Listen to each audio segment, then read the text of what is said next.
Hak suruh semayang tak mau semayang ni besar mana? Tak ada saiz pun tuan-tuan, tak ada saiz.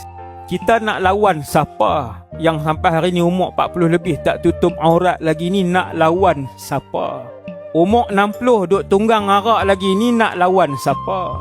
Hang Islam umur 50-60 tak tutup aurat, tak duk tunggang arak lagi. Hang nak lawan siapa? Besar mana? Besar sangat jawatan yang ada. Mati satu hari nanti, mesti mati. Tak ada yang kekal melainkan Allah Jalla Jalaluh. Allah saja yang kekal. Semua mati. Kita tengok mati. Firaun mati. Presiden negara paling kuat di dunia, Amerika Syarikat dengan Rusia, mati presiden dia. Dia yang paling kuat, jet tempur dia yang paling maju, alat dia yang paling canggih, mati. Syurga itu benar, neraka itu benar, alat untuk menimbang dosa dan pahala itu benar, titian sirat itu benar, telaga haudun Nabi ataupun Kautsar itu benar. Semua tu akan disaksikan oleh kita semua.